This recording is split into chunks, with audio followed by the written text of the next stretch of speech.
문재인 대통령이 국회에 공수처장 후보자를 추천해달라고 공문을 보냈습니다. 원 구성조차 하지 못하는 국회의 정상화를 압박하면서 사실상 검찰까지 겨냥했다는 분석이 나옵니다. 추미애 법무부 장관이 직설적 표현으로 윤석열 검찰총장을 비판하자 야당이 반발하고 나섰습니다. 김종인 통합당 비대위원장은 추 장관의 표현에 대해 인성의 문제라고 지적했습니다. 서울 관악구의 대형교회인 왕성교회에서 코로나19 집단 감염이 발생해 신도 1,700명이 전수검사를 받고 있습니다. 확진자 중에는 고등학교 교사와 대형 호텔 사우나 직원도 있습니다. 경기도 안산 유치원의 식중독 환자가 100명을 넘어섰고 어린이에게 치명적인 햄버거병 의심 환자도 15명으로 늘었습니다. 학부모들은 유치원이 책임을 회피한다며 분통을 터뜨리고 있습니다. 소극장이 몰려있는 서울대학로는 코로나 사태 이후 관객들의 발길이 끊겼습니다. 꽉 찬 객석을 기다리며 연기 열정 하나로 버티는 배우들의 목소리를 취재했습니다. 도심 호수공원 주변을 달리던 차량이 호수로 추락해 20대 남성 4명이 숨졌습니다. 이들은 최근 전역한 친구를 축하하기 위해 만난 사이였습니다. 안녕하십니까. 뉴스A 동정민입니다. 문재인 대통령이 고위공직자 범죄수사처 공수처 도입에 본격적인 시동을 걸었습니다. 이 국회에 공수처장 후보자를 추천해달라 이렇게 요청을 한 겁니다. 어제 추미애 법무부 장관의 윤석열 검찰총장 맹비난에 이어 여권 전체의 검찰 압박이 시작된 건데요. 야당도 윤 총장 옹호에 뛰어들면서 정치권은 전면전 양상으로 치닫고 있습니다. 먼저 오늘 청와대 움직임부터 손영일 기자가 보도합니다. 문재인 대통령이 고위공직자 범죄수사처법 시행일인 다음 달 15일까지 공수처장 임명을 마치겠다며 그제 후보자 추천을 국회에 요청했습니다. 공수처장 후보자를 추천해달라고 요청하는 공문을 박병석 국회의장에게 보냈습니다. 공수처법에 따르면 국회가 공수처장 후보 추천위를 구성해 후보자 2명을 추천해야 합니다. 대통령은 이 가운데 1명을 지명한 후 인사청문회를 거쳐 임명합니다. 하지만 21대 국회 원구성 협상이 난항을 겪으면서 공수처장 후보 추천위조차 구성되지 않은 상황입니다. 공수처장 후보 추천위는 법무부 장관, 법원 행정처장, 대한변호사협회장과 여야가 각각 2명씩 추천한 위원 등 총 7명으로 구성됩니다. 7명의 추천위원 중 6명 이상의 동의를 얻어야 공수처장 후보자로 추천되기 때문에 야당이 2명의 위원을 내지 않을 경우 후보자 추천 절차는 중단될 수밖에 없습니다. 민주당은 이를 막기 위해 통합당이 추천위원을 내지 않을 경우 다른 정당이 추천위원을 낼 수 있게 하는 법안을 발의했습니다. 공수처장 후보로는 이광범 전 LKBN 파트너스 대표 변호사, 김영남 전 대법관, 이정미 전 헌법재판관 등이 거론되고 있습니다. 채널A 뉴스 손영일입니다. 전에 드린 대로 그러잖아도 원구성도 제대로 못하고 있는 국회는 또 하나의 폭탄이 터진 셈입니다. 민주당은 추미애 장관을 두둔하며 윤석열 총장을 정조준했고 반면 야당은 정의당까지 발언 수준이 저급하다며 추 장관을 비판했습니다. 황수영 기자입니다. 장관의 말을 겸허히 들으면 좋게 지나갈 일을 세상 지휘랍시고 해가 지고 일을 더 꼬이게 만들었어요. 민주당은 추미애 장관의 윤석열 검찰총장 비난을 두둔하며 윤 총장 압박에 가세했습니다. 법무부 장관의 말을 아예 이행하지 않고 무시한 것이 돼버리기 때문에 어제 웃으면서 말을 하셨다라고는 하지만 거기에 뼈가 있는 말씀을 하시지 않았나는. 법무부 장관의 지시를 따르지 않는 것은 이 행정체계를 거스르는 거예요. 최강욱 열린민주당 대표는 SNS에 윤 총장 비판 칼럼을 공유하고 너절해진 총장이라고 적는 등 윤 총장 때리기에 가세했습니다. 반면 통합당은 추 장관의 말이 가볍고 천박하다며 추 장관 비판으로 맞불을 놨습니다. 개개인의 나는 인성의 문제라고 봐. 함부로 막 얘기하는 그러한 모습을 갖다 보는 걸 보면은 참 한국의 국회가 다시 깍불로 발전하지 않느냐는. 검찰개혁을 주장해온 정의당도 추 장관을 비판했습니다. 얼굴은 웃으면서도 책상을 쿵쿵 치고 애들이 말을 안 듣는다는 뉘앙스를 풍기면서 말을 했습니다. 전반적으로 표현이 너무 저급하고 신중치 못합니다. 추 장관이 윤 총장의 무덤을 파는 게 아니라 정권의 무덤을 파고 있다는 말까지 야권에서 나오고 있습니다. 채널A 뉴스 황수연입니다. 수장을 겨냥한 추미애 장관의 거친 비판에 검찰은 공식 반응을 내놓지는 않고 있습니다. 하지만 내부에선 뜨겁게 달아오르고 있는데요. 법무부의 검찰에 대한 직접 감찰은 위법이라며 추 장관 비판 의견도 있지만 그 반대 의견도 있습니다. 최주영 기자입니다. 법무부가 한동훈 전 부산고검 차장검사를 직접 감찰하겠다며 윤석열 검찰총장에 대해 비판을 이어가고 있는 추미애 법무부 장관.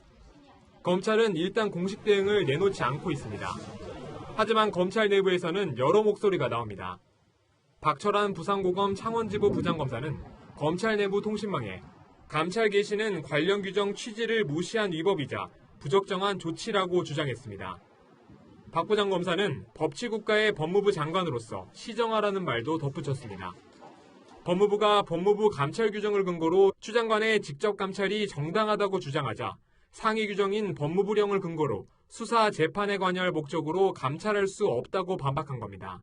한 검찰 간부는 공개적으로 논의될 사안이라는 생각이 들지 않는다고 입장을 밝히기도 했습니다. 일각에서는 추 장관과 윤 총장이 각종 사안을 두고 대립하는 국면이 길어지는 만큼 추 장관 결단도 가능하다고 본다는 취지의 의견도 나옵니다. 법무부의 직접 감찰권을 놓고 검찰과 법무부의 갈등은 당분간 계속될 것으로 보입니다. 채널A 뉴스 최주현입니다. 청와대는 공수처 출범을 서두르고 추미애 법무부 장관은 윤석열 검찰총장을 대놓고 비난하고 여권이 전방위적으로 검찰을 압박하고 있습니다. 정치부 강지혜 기자와 살펴보겠습니다. 자, 강 기자, 검찰을 견제하게 될 공수처의 장을 추천해달라. 문재인 대통령의 이 요청, 검찰 개혁의 의지로 봐야겠죠? 그렇습니다. 공수처법은 공포되고 6개월이 지난 다음 달 15일부터 시행됩니다. 공수처장이 임명돼야 공수처가 출범할 수 있어서 국회에 추천해달라고 요청을 한 겁니다. 그러니까 이 출범까지 한 달도 안 남았기 때문에 거듭 요청을 하는 거네요. 네, 문재인 대통령 발언 먼저 들어보시죠.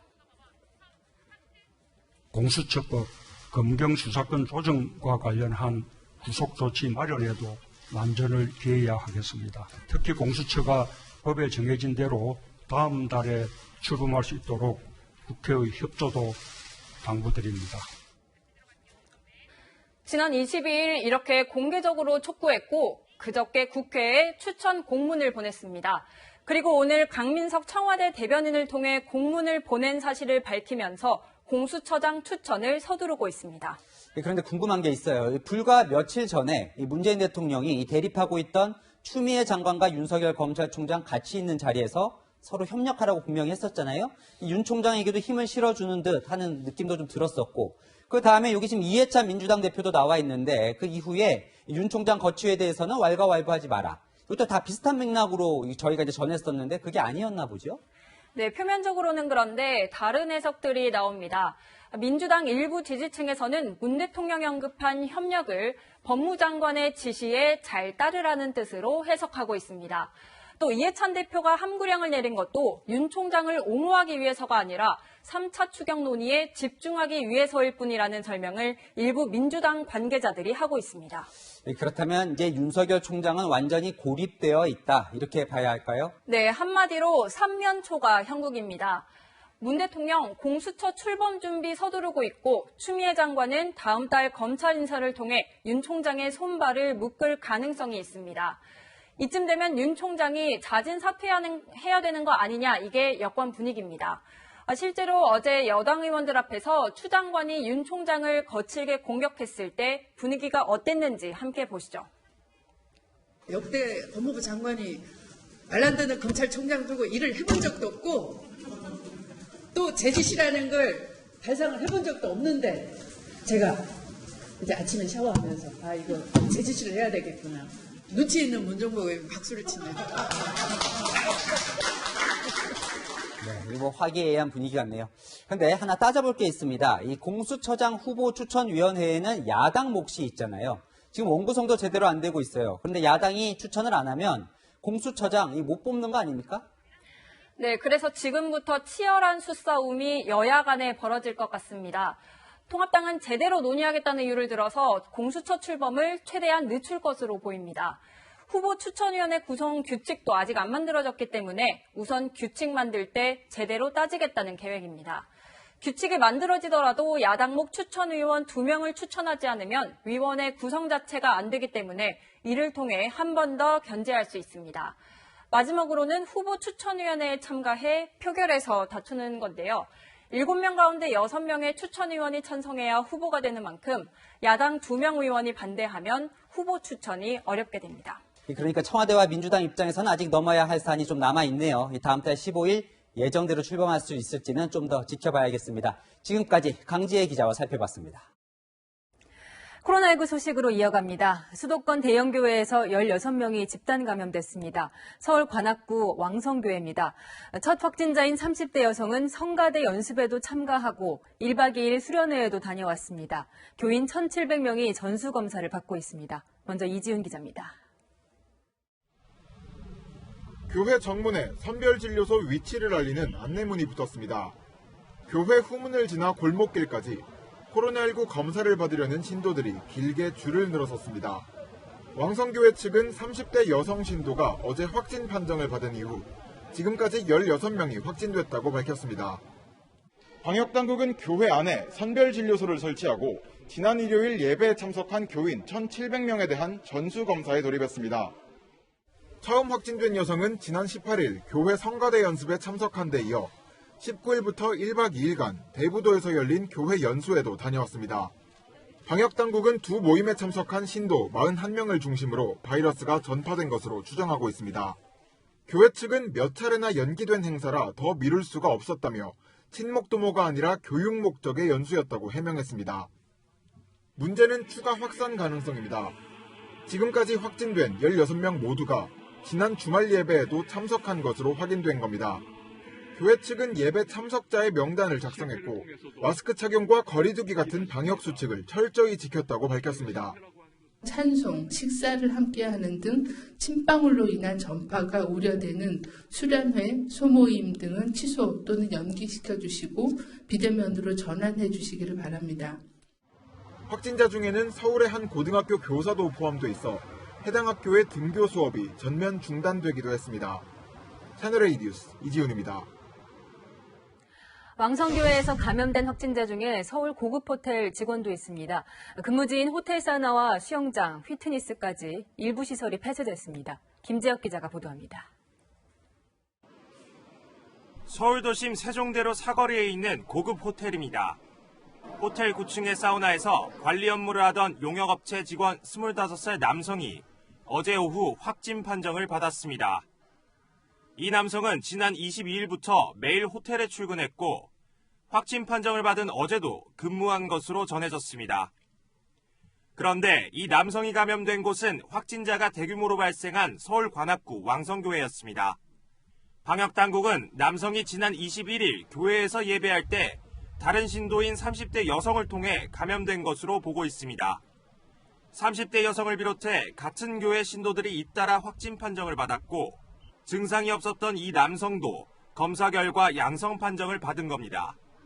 남성의 확진 판정 소식이 알려지자 호텔은 근무지인 사우나와 수영장, 휘트니스 센터 등이 있는 3개 층을 임시 폐쇄했습니다.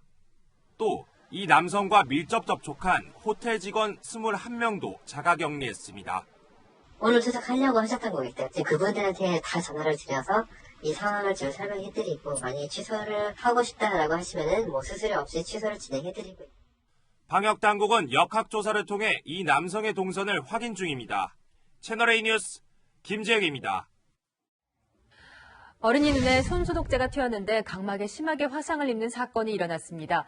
여기저기 비치한 소독제가 이렇게 위험한 물건이 될 수 있다는 점 대부분 모르셨을 겁니다. 주의하셔야겠습니다. 이상한 기자가 취재했습니다.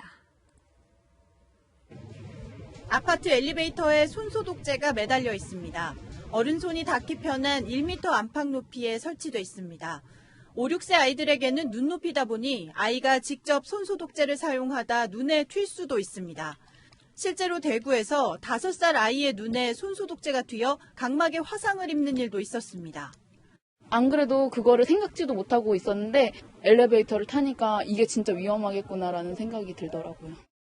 시중에서 판매되는 손소독제의 알코올 농도는 60에서 80% 정도. 이런 농도의 알코올이 눈의 각막에 튀게 되면 각막을 덮고 있는 상피세포의 단백질 부분이 녹아 벗겨지게 됩니다. 각막 화상을 입는 겁니다. 화상이 심하면 각막 궤양 등으로 시력 손상 가능성도 있습니다. 각막 상피는 이제 나중에 재생을 할 수 있지만 상피보다 더 깊숙한 기질층까지 손상이 되게 되면 회복이 사실상 어렵습니다. 눈에 손소독제가 들어가면 비비거나 수돗물로 씻지 말고 될수록 빨리 병원을 찾는 게 좋습니다. 각막이 손상된 상태에서 세균으로 인한 2차 감염이 생길 수 있기 때문입니다. 공중에 뿌려진 소독제는 흡입하지 않도록 주의해야 합니다. 인체에 무해한 소독제는 없음을 강조하며 건강을 지키기 위한 소독이 오히려 건강을 해치지 않도록 방역당국은 공기 중에 소독제를 분사하는 대신 천을 소독제에 적셔 닦아야 한다고 당부했습니다. 채널A 뉴스 이상현입니다. 경기도 안산 유치원에서 발생한 집단 식중독의 원인이 오리무중입니다. 증상을 보이는 사람은 100명으로 늘었습니다. 유치원 원장까지 증상을 보였는데도 학부모들은 유치원 측이 남 탓을 했다고 주장합니다. 먼저 정현우 기자입니다. 식중독 사고가 난 경기도 안산의 유치원 학부모가 청와대 홈페이지에 올린 국민청원입니다. 엄마가 미안하다는 말로 끝맺음한 이 청원은 하루 만에 3만 명 넘는 동의를 받았습니다. 오늘 오후 이 유치원에서 비롯된 식중독 환자는 103명으로 늘었습니다. 이 중 장출혈성 대장균이 검출된 환자도 49명에 이릅니다. 특히 어린이에게 치명적인 용혈성 요독증후군, 일명 햄버거병 의심 환자는 1명 추가돼 15명으로 늘었습니다. 하지만 원인은 여전히 불분명합니다. 보건당국은 유치원에서 수거된 음식은 물론 유치원에 고기를 납품한 축산물 도매업체에 대해서도 검사를 진행했습니다. 모두 음성이 나왔지만 보건당국은 여전히 급식을 통한 감염에 무게를 두고 있습니다. 한 번에 이렇게 많은 수가 감염됐다고 본다면 식품이든 이런 거를 같이 섭취했을 때 이게 풍부가 되지 소감염으로 보려면 이제 시간이 굉장히 좀 오래 걸려야 되는데. 유치원 원장 역시 식중독에 걸렸는데 일부 학부모들은 원장이 책임을 전가하고 있다며 분통을 터뜨렸습니다. 환자가 나오기 시작하자 유치원 앞 장터에서 파는 음식이 감염원일 수 있다고 말하며 책임을 회피했다는 겁니다. 본인도 양성이라고 문자를 보내셨던데 그러면 그 원장도 자유로울 수 없는 거 아닌가요? 한 명의 아이로 이 짧은 며칠 안에 전염을 시킬 수 있다라고 하는 것은 상식적으로 봐도. 안산시는 학부모들에게 치료비를 먼저 지급하고 역학조사를 통해 원인 제공자가 파악되면 구상권을 청구하는 방안을 검토하기로 했습니다. 채널A 뉴스 정현우입니다. 이 유치원 원장은 2년 전 유치원 돈을 부당하게 사용하다 교육청 감사에 적발되기도 했습니다.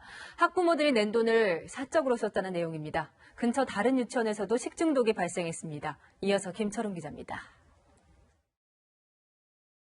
경기도 교육청에서 유치원이 부정하게 사용했다고 파악한 돈은 3억 9천만 원입니다. 학부모들이 낸 돈을 원장 개인 계좌로 입금해 사적 용도로 사용한 것은 물론 교직원 식사를 포함해 영수증 없이 지출한 돈도 상당액입니다. 미인가 건물을 중축하는 데 1,000만 원 넘는 돈을 쓰기도 했습니다. 2018년 경기도교육청은 해당 유치원에 대해 12건의 위반 사항을 적발했습니다. 당시 원장은 3개월 정직 처분을 받았고 부정하게 사용한 돈은 환수됐습니다. 잘못된 게 쓴 걸 다시 원래로 채워놔라 이거거든요. 그 원장이 직무를 이제 정직 사고를 내는 거죠. 학부모들은 이런 원장이 아직 남아있는 걸 이해할 수 없다며 아이들에게 제대로 된 급식을 제공했겠냐고 반발했습니다. 이런 가운데 안산의 또 다른 유치원에서도 집단 식중독이 발생했습니다. 원생 8명과 교사 1명이 구토 증상을 보인 겁니다. 보건당국은 원생과 교사, 급식 종사자 약 200명을 전수검사하고 있습니다.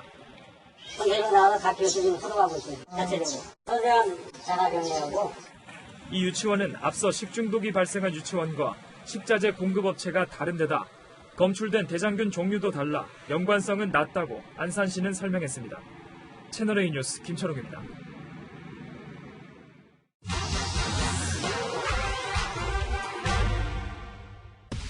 사실만 짚어드리는 팩트맨입니다. 햄버거병 때문에 고기도 바짝 익혀 먹어야 하는 건지 불안하다는 분이 많은데요. 시청자 궁금증 Q&A로 따져보겠습니다. 햄버거병의 정확한 명칭은 용혈성 요독 증후군입니다. 1982년 미국에서 덜 익은 햄버거를 먹은 아이들이 감염되면서 햄버거병으로 불린 건데요. 굽기 정도를 레어나 미디움으로 해서 스테이크를 먹는 것은 괜찮냐 문의인데요. 결론부터 말씀드리면 크게 걱정하지는 않아도 됩니다.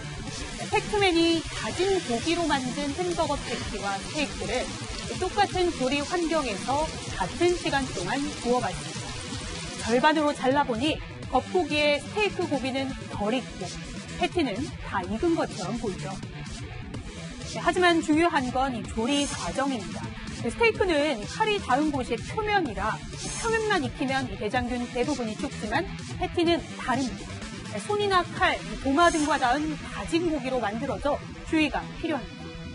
가지다 보면 칼이 그 표면에 있는 균을 속으로 집어넣게 될 거고 완전히 익혀지지가 않으면 장염을 일으킬 수 있다. 그렇다면 햄버거병, 고기 패티로만 감염될까요? 사실이 아닙니다. 오염된 물이나 채소, 또 멸균 처리되지 않은 우유를 먹고 걸릴 수 있는데요. 2011년 독일의 햄버거병 집단 감염의 원인으로 새싹 채소가 지목된 연구도 있습니다. 특히 면역력이 약한 5살 미만 어린이는 주의가 필요한데요. 햄버거병 예방이 불가능하다는 오해도 있는데 사실이 아닙니다. 전문가들은 익히지 않은 음식을 또 조리하고 보관할 때 철저한 위생을 당부했습니다. 배식할 때까지 과정이 긴 거는 세균이 증폭이 많이 한단 말이에요. 주방의 위생, 음식 만드는 조리사의 그 위생 상태. 여름철 나름식의 조리 도구는 반드시 따로 쓰고 손을 씻는 기본 위생 수칙으로 햄버거병 예방할 수 있습니다. 이 밖에도 궁금한 점 팩트맨에 제보 부탁드립니다. 이상 팩트맨입니다. 대북전단 50만 장을 북으로 보냈다고 주장하는 탈북민 단체들에 대해 경찰이 강제 수사에 나섰습니다. 사무실 압수수색까지 당한 박상학 자유북한운동 대표는 이 경찰에 출석해 도대체 나의 죄가 뭐냐며 항의했습니다. 박건영 기자입니다. 파란 박스를 든 경찰들이 탈북민 단체인 자유북한운동연합과 큰샘 사무실에서 나옵니다. 박상학 자유북한운동연합 대표와 동생인 박정호 큰샘 대표에 대한 강제 수사에 나선 겁니다. 대북전단과 쌀, 페트병 등을 북으로 살포한 두 대표가 남북교류협력법과 항공안전법 등을 위반했다며 지난 11일 통일부에서 경찰에 수사를 의뢰한 지 보름 만입니다. 경찰은 압수수색을 통해 두 대표의 휴대전화와 차량, 사무실에 있는 대북전단 관련 서류, 자금 운영 내역 등 증거물 확보에 집중한 것으로 전해집니다. 박상학 대표는 지난 22일 밤 경기 파주시에서 대북전단 50만 장을 풍선 20개에 실어 보냈다고 주장했고 실제 다음날 강원도 홍천에서 풍선 1개가 발견됐습니다. 박 대표는 표현의 자유를 주장하며 반발합니다. 아니 내가 살인 쳤어, 도둑질했어, 압수수색이라니. 나는 2천만 북한인민에게 사실과 진실을 말했다 뿐인데 그게 죄인가? 박정호 큰샘 대표 측도 간첩 잡는 보안수사대가 북한 주민을 돕는 사람을 수사하는 게 타당하냐며 압수수색에 불만을 드러냈습니다. 압수수색에 앞서 오늘 오전 10시 박상학 대표는 경찰서에 기습 출석했습니다. 지난 23일 밤 주거지를 찾아온 취재진 때문에 북한의 위협에 노출됐다며 고소한 사건에 대해 보충 진술을 했습니다. 경찰은 박 대표가 경찰관에게 가스총을 쏘고 취재진을 폭행했다는 주장에 대해서도 조만간 조사하기로 했습니다. 채널A 뉴스 박건영입니다. 정부의 계속되는 경고에도 북한으로 풍선은 또 날아갔습니다. 이번엔 선교단체가 담은 성경책이 그 안에 들어있었습니다. 종교의 자유가 없는 북한에서는 성경책이 금지되어 있는데요. 경찰은 역시 처벌하겠다며 수사에 들어갔습니다. 유주은 기자입니다. 한 남성이 양손에 들고 있던 대형 풍선을 하늘로 날립니다. 어제 저녁 대북선교단체 순교자의 소리가 강화도에서 성경책이 든 풍선을 북으로 보냈다며 공개한 영상입니다. 풍선에 달아둔 GPS 추적 결과 북동쪽으로 날아간 풍선은 경기도 연천의 군사분계선을 넘어 북한 내륙으로 날아간 것으로 확인됐습니다. 풍선 4개를 보냈는데 풍선에는 손바닥만한 크기의 성경책과 음성 성경이 담긴 SD카드가 들어있습니다. 저희는 정치적 전단을 해본 적이 없습니다.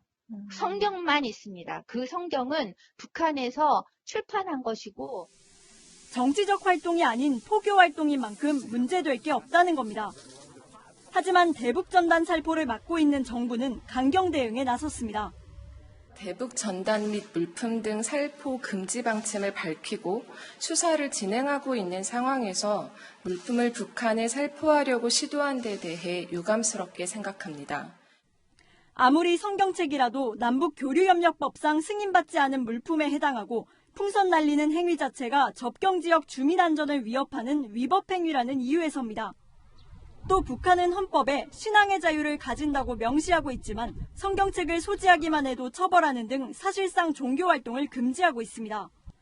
성경책 살포가 적대 행위가 될 수 있다는 게 정부 판단입니다.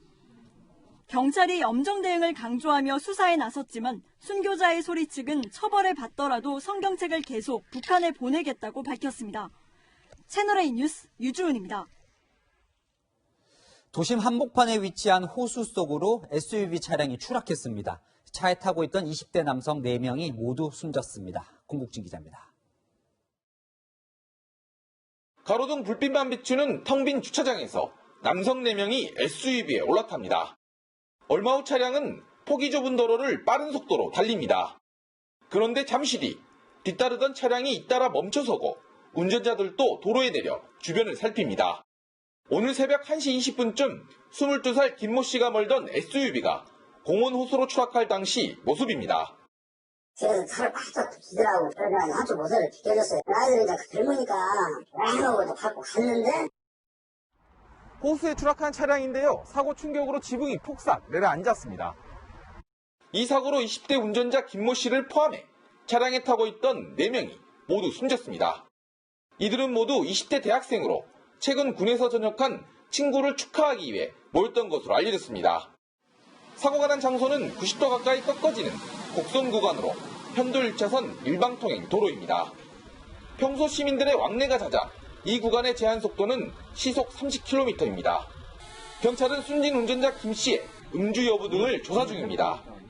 미디어 분석이나 공단에 다 과속같은 의뢰를 해놓은 상태고 체력도 지금 받고 국가해버린 상태고 그런 상태니까. 경찰은 또 목격자들을 상대로 정확한 사고 경위도 파악 중입니다. 채널A 뉴스 공진입니다. 경기 의정부시 4층 수영장 물탱크 물이 폭포수처럼 쏟아지던 소식 전해드렸는데요. 이미 2년 전부터 이 수영장 아래층에서 계속 물이 샜다는 주장이 나왔습니다. 이 건물 옥상에는 편법으로 운영되는 수영장이 또 있었습니다. 서채리 기자가 취재했습니다. 창밖에 소나기가 내리듯 물줄기가 쏟아집니다. 그런데 자세히 보니 창문 안쪽 플라스틱 통으로 천장에서부터 쉴 새 없이 물줄기가 쏟아집니다. 이틀 전 건물 4층 수영장 물탱크가 터졌던 상가 건물 2층에서 촬영된 영상입니다. 촬영 시점은 2018년 8월. 건물 상인들은 이번 물탱크 사고 전에 이미 수차례 위험이 감지됐다고 말합니다. 비가 오는 날이 아니었거든요. 산 안쪽으로 천장에서 물이 막 굉장히 쏟아진 것처럼 막 뚜두두 떨어지는 걸. 비슷한 시기 건물 1층과 지하 주차장에서 촬영된 영상도 비슷합니다. 상인들은 건물 안전에 문제가 없는지 진단이 필요하다는 입장입니다. 임시방편으로 물바지를 받아서 배수구로 이렇게 연결해서 하는 방법으로 이렇게 조치를 취해주셨어요. 일단 좀 위험성이 있지 않나 이렇게 생각을 하고 있죠. 지자체는 일단 이번 물탱크 사고 원인만 조사하고 있다고 설명합니다. 우선 경기도 쪽 이걸 보고 그 다음에 저희가 최종적으로 더 좀 말씀드릴 수 있을 것 같습니다. 그걸 의정부에서 다 하는 거기 때문에 저희들이 거기까지는 관여를 안 하는데. 건물 옥상에는 체육시설로 허가받지 않은 수영장도 편법으로 운영된 것으로 드러났습니다. 요금을 받고 입장한 것으로 알려진 옥상 수영장이 물탱크 사고와 관련이 있을 수 있다는 지적도 나옵니다. 채널A 뉴스 서채리입니다. 죽은 새끼의 곁을 떠나지 못하는 돌고래의 모성애가 감동을 주고 있습니다. 이 제주 바다에서 죽은 새끼를 등에 업고 다니는 모습이 포착됐는데요. 2주 가까이 이렇게 다녔다고 합니다. 홍진우 기자와 함께 만나보시죠. 어미 돌고래가 죽은 새끼 돌고래를 등에 업고 수면 위로 올리기 위해 눈치내를 씁니다. 자신에게서 새끼가 멀어지면 따라가고 주둥이에 얹거나 등에 업은 채 헤엄을 치기도 합니다. 지난 11일 국립수산과학원이 남방 큰 돌고래의 생태 조사를 하던 중 제주 바다에서 포착한 모습입니다. 돌고래들이 새끼를 낳은 후에 제일 처음 하는 행동이 새끼를 물 위로 밀어 올리는 행동입니다. 살리고자 하는 행동 표현이 발견 당시 새끼 돌고래는 꼬리 부분을 빼곤 형체를 알아보기 힘들 정도로 부패한 상태였습니다. 어미 돌고래는 2주 가까이 이런 행동을 반복해온 것으로 추정됩니다. 돌고래가 죽은 새끼나 동료를 포기하지 않는 모습은 드물게 관찰되는 특이 행동으로 알려져 있습니다. 이런 행동이 제주 남방 큰 돌고래 무리에선 지난 2017년과 2018년에 한 차례씩 관찰되기도 했습니다. 포유류 암컷들이 새끼에 대해서 보이는 애착은 사람에서도 볼 수 있지만 굉장히 일반적인 현상인데 사람하고 어떻게 보면 감정적으로 좀 유사한 부분이 있고. 현재 제주 연안에는 100마리 정도의 남방 큰 돌고래가 서식 중입니다. 연구진은 어미 돌고래의 안타까운 모습을 5분 정도 관찰한 뒤 더 이상 스트레스를 주지 않기 위해 서둘러 생태 조사를 마쳤습니다. 새끼를 끝까지 지키려는 어미 돌고래의 모성애가 잔잔한 감동으로 다가오고 있습니다. 채널A 뉴스 홍진호입니다. 트럼프 미국 대통령이 6.25 전쟁 70주년을 맞아 참전용사 기념비를 찾았습니다. 문재인 대통령에게 별도의 메시지를 전달한 것으로 보이는데 내용은 공개가 안 됐습니다. 워싱턴에서 김정한 특파원입니다. 부인 멜라니아 여사와 한국전 참전용사 기념비 앞에 나란히 선 트럼프 미국 대통령.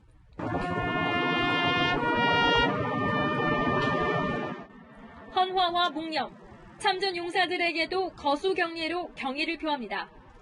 이번 방문은 6.25 전쟁 70주년을 맞아 취임 이후 처음으로 이루어졌지만 볼턴 전 백악관 보좌관의 회고록과도 무관치 않다는 해석입니다. 앞서 볼턴 전 보좌관은 회고록에서 트럼프 대통령이 왜 한국 전쟁에 참전하고 우리가 아직 거기 있는지 이해할 수 없다 말했다고 주장했습니다. We defend countries that are immensely wealthy and they don't help us out. 트럼프 대통령은 별도의 메시지도 문재인 대통령에 전달한 것으로 전해졌습니다. 앞으로도 그렇게 할 거다부터 다짐을 하셨어요. 다른 아주 무슨 메시지도 있고 한데 그건 아직 공개하기는 그런.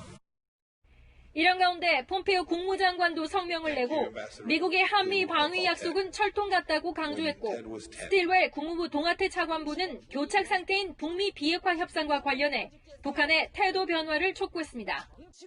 We made clear our positions and we heard North Korean position. And the ball is in their court. We stand ready to, continue that discussion. 미국은 올해도 북한을 최악의 인신매매국으로 지정했습니다. 18년째인데 이 대화의 문은 열어놓으면서도 북한에 대한 압박을 지속하는 강원 양면 전략 차원으로 해석됩니다. 워싱턴에서 채널A 뉴스 김정환입니다. 중국에선 인터넷 방송 인기를 얻기 위한 각종 말썽이 벌어지고 있습니다. 생방송으로 성폭행 자작극을 벌이고 유명 연예인까지 거짓말을 합니다. 베이징 성혜란 특파원입니다. 운전기사가 차에 탄 승객에게 말을 건넵니다.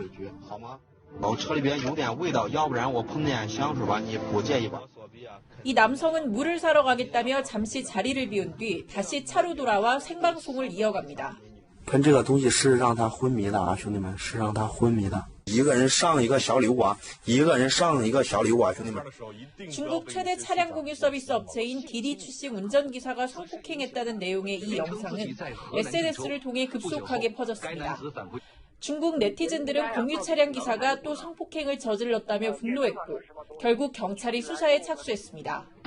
하지만 수사 결과 온라인 방송 조회수를 늘리기 위해 부부가 연기했던 것으로 밝혀졌습니다. 중국 내 온라인 생방송 시장이 커지면서 이를 이용한 사기극도 잇따라 활기를 치고 있습니다.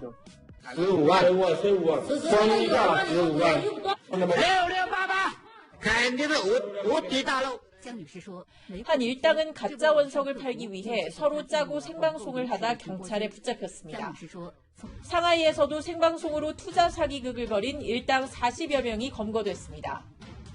중국의 유명 배우인 리우멍멍은 온라인 생방송을 통해 마약 투약 의혹을 부인했지만 다음 날 복용 사실이 드러나면서 경찰에 체포됐습니다.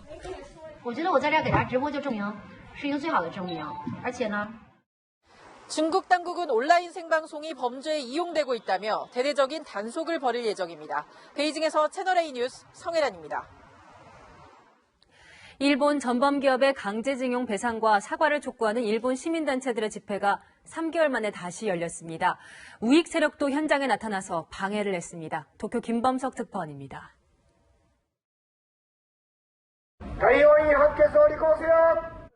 일본 전범기업 미쓰비시 중공업 본사 앞 주주총회가 열린 가운데 삼엄한 경비가 펼쳐지고 있습니다.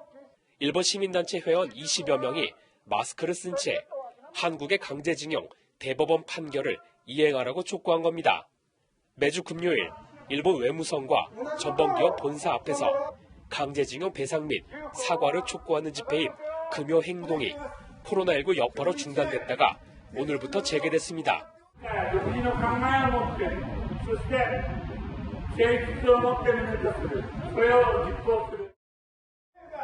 3개월 만에 열린 이번 집회에는 우익 세력들의 방해 공작도 이어졌습니다. 이들은 한국이 국제법을 완전히 어기고 있다고 주장했습니다. 지난 2012년 소녀상의 말뚝 테러를 했던 극우 인사의 일행인 이들은 지난해 11월 문희상 전 국회의장의 일본 대학 강연 때도 돌발 행동을 벌였습니다.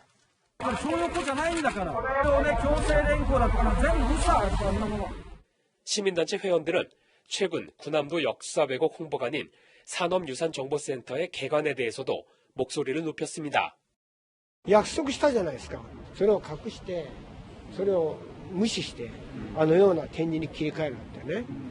これこそクーデターですよ。安倍内閣でしかやらないこと。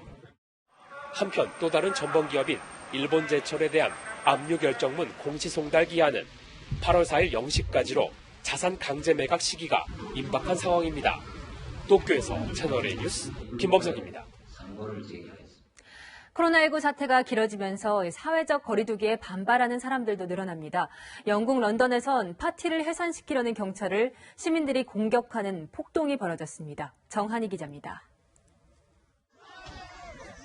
한 남성이 경찰차 위로 올라갑니다. 이어 막대기로 유리창을 마구 내리칩니다. 코로나19 확산을 우려한 경찰이 거리에서 진행된 무허가 파티를 해산시키려 하자 흥분한 시민들이 폭도로 돌변한 겁니다.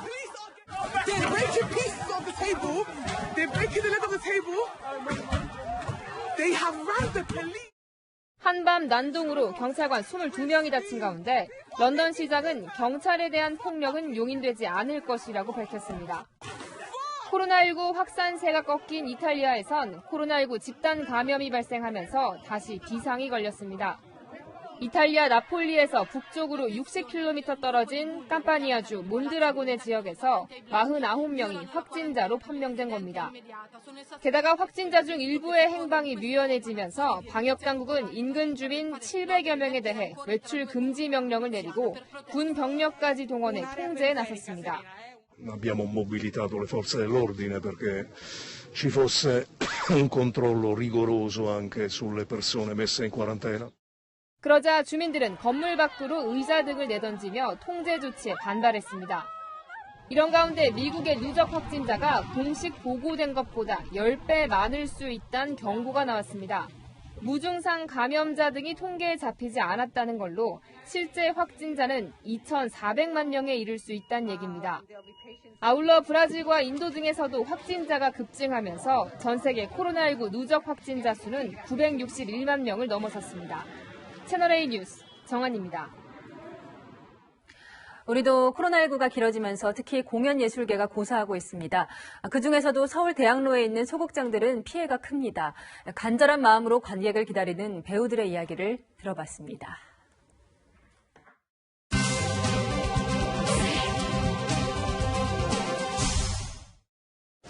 지금 시각이 오후 3시 반, 대학로 소극장 1회차 공연들이 시작할 시간입니다. 극장대 분위기가 어떤지 돌아보겠습니다.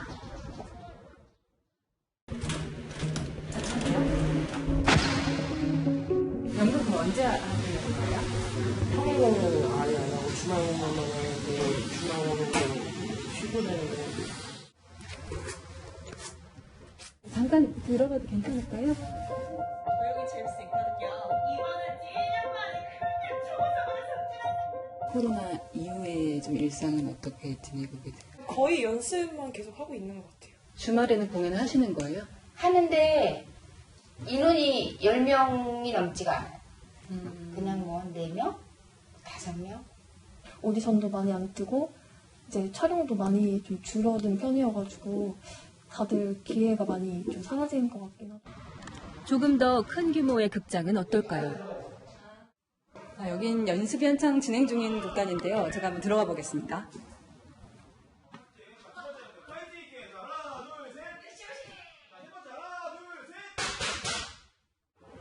수입이 예전에 비해서 얼마나 주셨어요?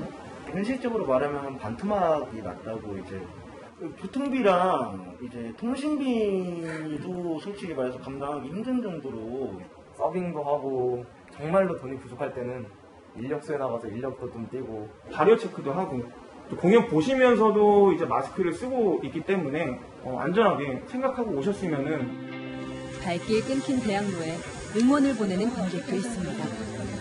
오실 때 불안하진 않으셨어요? 그런 마음이 없지는 않은데 공연장 다녀보면 너무나 방역을 잘 하고 계셔가지고 코로나 시기에 위안과 어떤 연대감과 그런 것들을 느낄 수 있어가지고 공연장에 오는 게 더 특별한 것 같아요. 배우들은 하루하루 힘들지만 객석이 꽉 차는 그날을 기다리며 버티고 있습니다. 살 거 못 사고 돈 아끼고 하루하루 연습 열심히 하고 관객분들 기다리고 있습니다. 후회 없는 무대를 보여드릴 자신이 있으므로 공연을 봐주세요.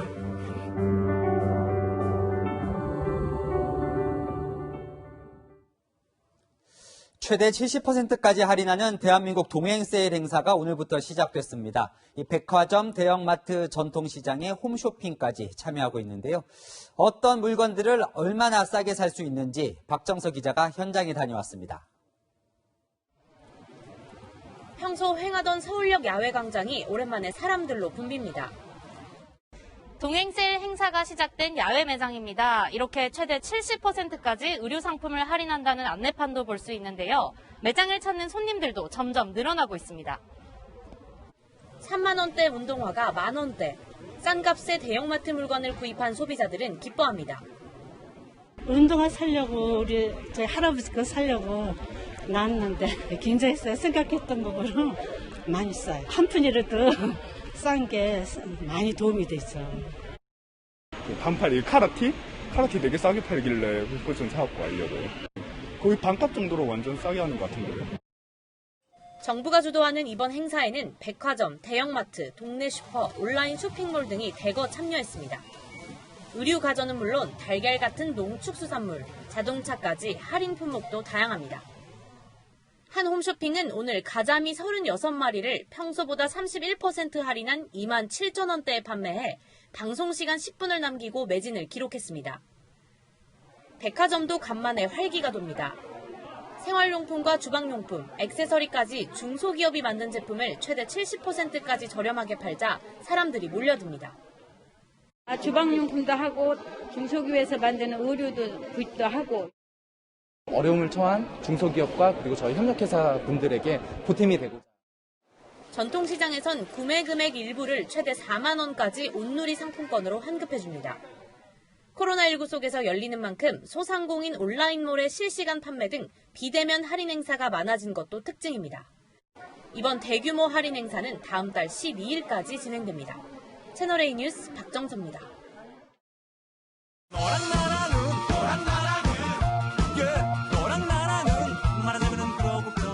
11시 시작합니다. 정치부 이동은 기자 나와 있습니다. 네, 오늘의 주제 보겠습니다. 네.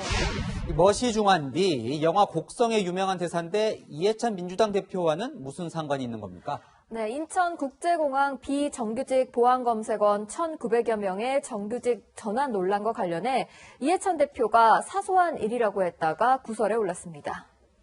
이런 사소한 일로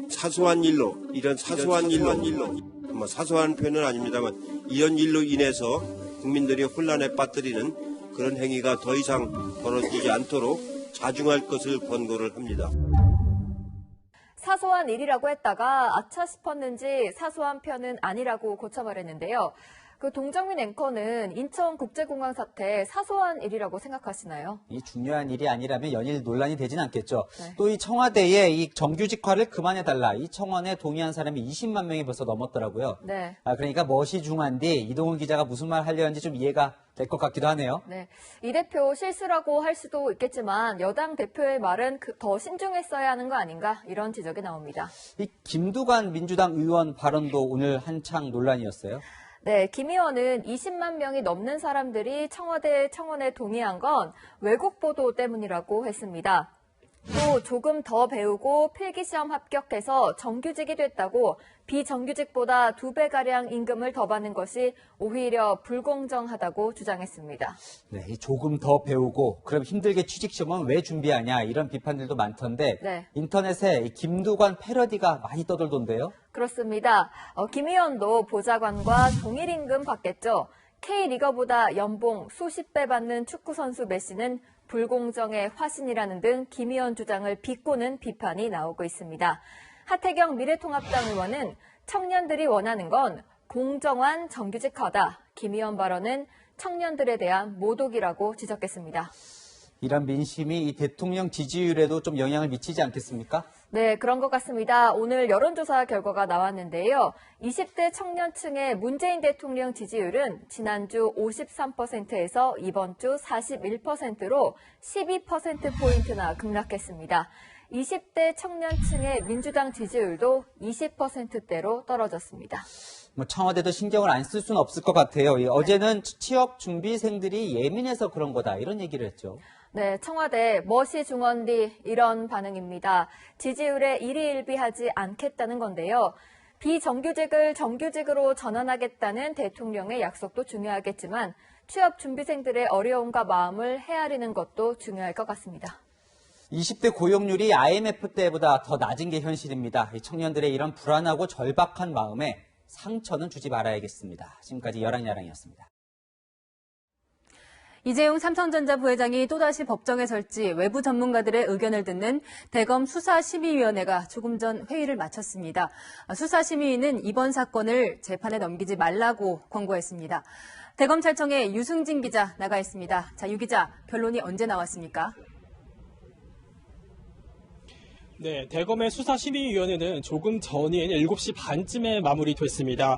오전 10시 반부터 시작을 해서 9시간 정도 검찰과 그리고 이재용 삼성전자 부회장 측의 치열한 공방이 있었습니다. 수사심의위원회는 이 부회장을 재판에 넘기는 게 적절하지 않다고 검찰에 권고했습니다. 당초 이번 심의 과정에는 위원장인 양창수 전 대법관과 15명의 외부 전문가위원이 참여할 예정이었는데요.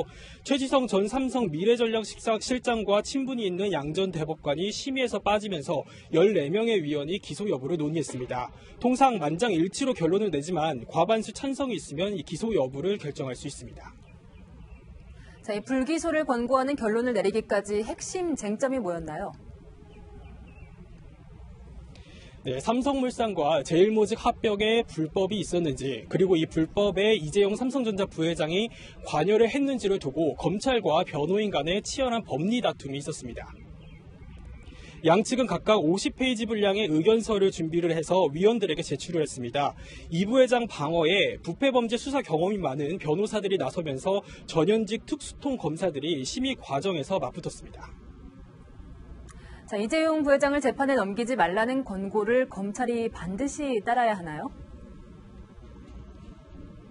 네, 그렇진 않습니다. 사실 이번에 수사심의위원회가 불기소 처분을 권고를 했지만 이걸 검찰이 반드시 따라야 하진 않습니다. 강제적인 효력이 없기 때문입니다. 그런데 지금까지 모두 8차례 열린 수사심의위원회에서 검찰은 권고를 그대로 따랐습니다. 이번 심의 결과 역시 검찰이 기소 여부를 최종 결정할 때 상당한 영향을 미칠 것으로 보입니다. 지금까지 대검찰청에서 전해드렸습니다. 문재인 대통령이 차기 경찰청장 후보자에 김창룡 부산지방경찰청장을 내정했습니다. 김 후보자는 경남 합천 출신으로 해외 치안 관련 경험이 풍부해 외사 업무에 능통하다는 평가를 받습니다. 또 문 대통령은 국민권익위원장에 재선 출신의 전현희 전 의원을 임명했고 방송통신위원장에는 한상혁 현 위원장을 연임하게 하기로 했습니다. 프로 격투기 데뷔전에서 화려한 날아차기로 팬들로부터 시라손이라는 별명을 얻은 선수가 있습니다. 아직 앳된 얼굴의 이정현인데요. 이제 겨우 18살입니다. 이민준 기자가 보도합니다. 상대를 다운시킨 강력한 하이큐. 연달아 2번의 날아차기로 화려한 승리를 따냅니다. 데뷔전에서 승리한 18살의 파이터 바로 이정현입니다. 앳된 얼굴에 체구도 작지만 큰 상대 앞에서도 주눅들지 않습니다. 중학교 1학년 때 종합격투기에 빠져 벌써 6년이 됐습니다. 아마추어 시합에서도 계속 이기고 이거는 저한테 조금 제가 가장 잘하는 거이기도 하고 하니까 어머니한테 제가 하고 싶다고 어머니한테 때. 이정현의 주특기는 바로 킥. 상대의 다리를 마비시킨 강력한 카프킥과 날아차기는 왕년의 실전 격투 1인자 시라소니를 연상시킵니다. 드라마 보면은 워낙 센 캐릭터니까 날라다니시고 일단은 시라소니로 하려고 하는데 이제 이정현은 꿈을 위해 고등학교 1학년 때 학업을 포기했습니다. 부모님은 완강하게 거부했지만 아들의 진정성과 열정에 이제 든든한 후원자가 됐습니다. 너가 바라는 길로 갔지만 참 어떻게 생각하면 그게 험난하고 힘든 길인데 예선을 가길 바래. 아들 사랑해. 자신의 선택에 책임감은 더 커졌습니다. 채널A 뉴스 이민준입니다. 대부분 지역에 장맛비가 쉬어가고 종일 꿉꿉한 하루였습니다. 장맛비는 이번 주말까지는 숨고르기를 하겠습니다. 그 대신 30도 안팎의 찜통 더위가 찾아오겠는데요.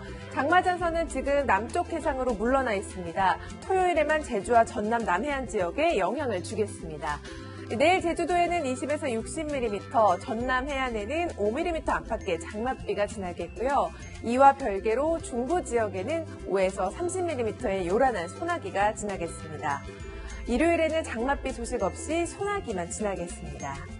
내일 한낮에는 서울이 27도, 광주 30도, 대구는 31도까지 오르겠고요. 습도가 높아서 체감 기온은 이보다 더 높겠습니다. 날은 종일 흐리지만 자외선 지수가 높은데요. 방심하지 마시고 외출 전에는 자외선 차단제를 꼼꼼하게 챙기셔야겠습니다. 다음 주 월요일과 화요일에는 전국에 또 한 차례 장맛비 소식이 있습니다. 이후에도 무더위와 장맛비가 번갈아 가면서 찾아오겠습니다. 날씨였습니다.